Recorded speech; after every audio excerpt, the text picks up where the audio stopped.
D students you are welcome in toppers English classes. Dear students आज काफ़ी दिनों के बाद वीडियो बना रहे हैं क्योंकि डी स्टूडेंट्स इतने दिनों परीक्षा की तैयारी में बिजी था। लेकिन डी स्टूडेंट आज हमने आपके लिए सोचा है कि अभी जो आपकी अपकमिंग एग्ज़ाम होने वाली है यूपी टेट की, उसके लिए आपके लिए PYQ करा दिए जाएँ। तो डी स्टूडेंट आज हम आपके लिए उसी से रिलेटेड 2011 का इंग्लिश का पेपर 2 लेकर आए हैं। उसका हम आज पूरा सोल्यूशन देखेंगे डी स्टूडेंट्स। लेकिन आपसे रिक्वेस्ट है डी स्टूडेंट्स कि आप मेरे चैनल टॉपर्स इंग्लिश क्लास को सब्सक्राइब करें, मेरे वीडियो को लाइक करें, शेयर करें। तो डी स्टूडेंट ज़्यादा बातें ना करते हुए, क्योंकि बातें करने का उसका कोई मतलब नहीं है, क्योंकि तो डी स्टूडेंट्स आइए देखते हैं। तो डी स्टूडेंट्स आइए देखते हैं। पहला एक क्वेश्चन देखेंगे डी स्टूडेंट। जैसे इन्होंने दिया है identify the type of verb in sentence. जो सेंटेंस है इसमें आपको वर्ब का प्रकार बताना है, कैसी वर्ब है। देखो, क्योंकि इसके बाद डी स्टूडेंट को इन्होंने ही स्लेब दिया है, कोई इसके बाद इन्होंने क्या नहीं दिया, ऑब्जेक्ट नहीं दिया है। तो जाहिर सी बात है ये है एक इंट्रांजिटिव वर्ब, अकर्मक क्रिया के। दूसरा देख लेते हैं D students, choose the superlative form of fast. देखो सुपरलेटिव क्या होता है डी स्टूडेंट, इसमें EST लगा होता है, तो इसमें एक ही ऐसा शब्द, ऑप्शन नंबर C सही है। इसमें ज़्यादा एक्सप्लेन करने की जरूरत है नहीं डी स्टूडेंट, एक्सप्लेन भी किया है इन्होंने यहाँ पर। आगे देख लेते हैं dear student, if the superlative is list. अगर सुपरलेटिव है लिस्ट, सुपरलेटिव है डी स्टूडेंट्स, तो डी स्टूडेंट अगर थोड़ी बहुत आवाज़ आपको आ जाए तो डी स्टूडेंट इसका बुरा मत मानना, क्योंकि यहाँ पर कुछ आवाज़ हो रही है। आगे देखेंगे, इफ द सुपरलेटिव लिस्ट। अगर लिस्ट सुपरलेटिव है तो उन्होंने पूछा पॉजिटिव, तो इसका होता है लिटिल। देखो लिटिल, लेस और लिस्ट होता है। आगे देख लेते हैं डी स्टूडेंट्स। उम्मीद है डी स्टूडेंट आपके समझ में आएगा, आपके लिए काफ़ी बेनिफिशियल होगा ये set. What is the comparative degree of bad. देखो बैड बेटर बेस्ट होता है, नहीं dear students, bad worse worst, तो इसका क्या होगा, बोर्स होगा, ऑप्शन B सही है डी स्टूडेंट। आगे देख लेते हैं। देखो time has already been wasted, काफी समय ये बता रहे हैं पहले से ही नष्ट हो चुका है। तो देखो डी स्टूडेंट, टाइम एक अनकाउंटेबल नाउन है, तो उसके साथ फ्यू भी नहीं लगाएंगे, मैंने भी नहीं लगाएंगे, तो क्या लगाएंगे, मच लगाएंगे dear student, much, option C सही है। इसका देख लेते हैं। और देखो डी स्टूडेंट, यहाँ पर इन्होंने दिया स्टेटमेंट 1 में क्या है, we consider the matter further. इस फर्दर का प्रयोग हम डी स्टूडेंट दूरी के लिए करते हैं, और कोई स्थिति होती है तो we considered the matter further, इस फर्दर का प्रयोग करेंगे FURTER वाला। तो डी स्टूडेंट इनका केवल इन्होंने बताया ऑप्शन 2 C ही सही है, ठीक है डी स्टूडेंट्स। बाकी वेरी इजी पेपर आया था डी स्टूडेंट्स, अब तो ऐसे पेपर आते नहीं है। देखो what is the participle of right. देखो हमारे बहुत से स्टूडेंट होंगे डी स्टूडेंट, उन्हें यह भी नहीं मालूम होगा कि पार्टिसिपल का मतलब होता है D students third form of the verb, तो इसमें क्या होगा, रीडिन होगा, ठीक है डी स्टूडेंट्स, रीडिन। अगला देखेंगे, what is the simple present of grow. अब देखो ग्रू सेकेंड फॉर्म दिया इन्होंने, आपको फर्स्ट बताना है। सिंपल प्रेजेंट में फर्स्ट फॉर्म का प्रयोग करते हैं तो क्या होगा, गिरो, तो डी स्टूडेंट गिरो हो जाएगा। आगे देख लेते हैं डी स्टूडेंट, क्योंकि डी स्टूडेंट जल्दी जल्दी चलेंगे, कुछ समझाना है नहीं। बाकी अगर हम एक्सप्लेन करें तो इसमें एक्सप्लेन भी दिया है, क्योंकि हम आपको यूथ के जो सोल पेपर है डी स्टूडेंट उसी से करा रहे हैं, ठीक है। Choose the adverb form of following. देखो बात तो वर्ब है, तो क्या है एडवर्ब इसमें, बैडली है। वैसे फास्ट भी कहीं कहीं पर एडवर्ब का काम करता है डी स्टूडेंट, लेकिन यहाँ पर करेक्ट अगर हम देखेंगे तो बैडली ही। अगला देखेंगे, चूज द एडवर्ब, फिर एडवर्ब पूछ लिया इन्होंने। देखो हार्ड और हार्डली दोनों ही ऑब्जेक्ट एडवर्ब माने जाते हैं डी स्टूडेंट, लेकिन यहाँ पर हम प्रीफरेंस देंगे हार्डली को, हार्डली ही ज्यादा सही है।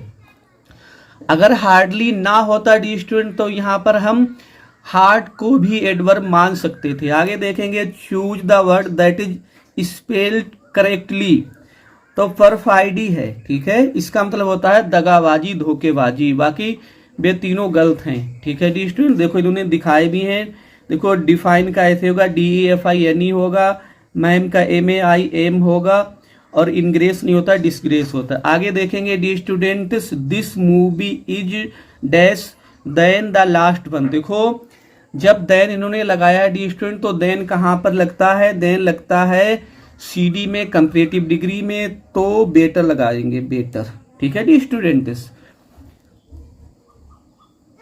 73वां देख लेंगे। देखो रवि बाज नॉट टॉकिंग क्लियरली होगा, ठीक है, क्योंकि वर्ब, टॉकिंग एक वर्ब है, वर्ब को क्वालिफाई क्या करेगा, एडवर्ब। ठीक है डी स्टूडेंट्स, क्लियर नहीं लगाएंगे और अनक्लियर भी नहीं लगाएंगे। आगे देख लेते हैं डी स्टूडेंट्स। देखो 74 नंबर मतलब 14 number, choose the part where is an error in the, एक एरर है, एक गलती है, वो देखेंगे। I went to the library to get as many information. देखो इन्फॉर्मेशन अनकाउंटेबल नाउन है, इसके साथ मैनी नहीं लगा सकते हैं, अनकाउंटेबल के साथ मच लगाते हैं, तो सी ही गलत है। अगला देखेंगे डी स्टूडेंट्स, पंचुएशन आपको देखना है करेक्ट कौन सा। देखो बी वाला सही है, she was visiting us for summer, यही सही है डी स्टूडेंट्स, बी सही है। ठीक है, आगे देखेंगे identify the type of word that is underline in the given sentence all the people. देखो ऑल के बाद द पीपल लगा है, नाउन लगा है, नाउन से पहले क्या होता है डी स्टूडेंट्स, एडजेक्टिव होता है, तो ऑल क्या है, एडजेक्टिव है।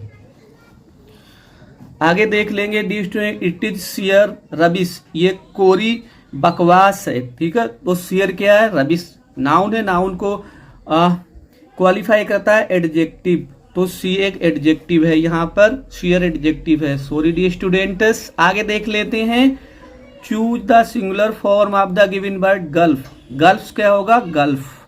ठीक है, इजी पेपर था। 79 number, choose the correct sentence. देखो क्रम से मिलाना था, तो ये हो जाएगा टेक दिस गिलास ऑफ वाटर। ठीक है, यही सही होगा, बाकी ऑफ वाटर ये क्रम से नहीं मिला है, और टेक गिलास ऑफ दिस वाटर ये भी नहीं। आगे देख लेते हैं डी स्टूडेंट्स। देखो choose the word that is spelled correctly. देखो क्या है, इनकरेक्टली, गलत स्पेलिंग बतानी है डी स्टूडेंट, तो निगेटिव का गलत है। निगेटिव कैसे लिखा जाएगा, NEGATIV, इसका मतलब होता है नकारात्मक। अगला देख लेते हैं डी स्टूडेंट्स, द वर्ड डिक्रीट और डिक्रीट। देखो जिन शब्दों की आवाज एक सी हो और उनके मीनिंग डिफरेंट हो, तो डी स्टूडेंट वो होता है होमोफोन, बी नंबर है। आगे देख लेंगे D student, choose the noun form of given word strong. Strong मतलब होता है मजबूत, ये है एक एडजेक्टिव, इसका होगा स्ट्रेंथ, सी नंबर मतलब शक्ति। अगला देख लेते हैं dear student, choose the noun form of the given word grave. देखो ग्रेव एडजेक्टिव, इसका मतलब होता है गंभीरता। देखो ग्रेवनेस भी सही है और ग्रेविटी भी सही है, वैसे आयोग ने ग्रेविटी ही माना था, तो यही मानेंगे। अगर ये ना होता तो ग्रेवनेस भी लगा सकते हैं डी स्टूडेंट यहाँ पर के लिए। ठीक है, आगे देख लेते हैं D students, a very brief pause in a sentence is marked by using A/N। तो वेरी शॉर्ट पॉज, बहुत थोड़े समय के लिए डी स्टूडेंट जब हम रुकते हैं तो वो होता है कॉमा होता है। ठीक है, ऑप्शन बी सही है डी स्टूडेंट्स।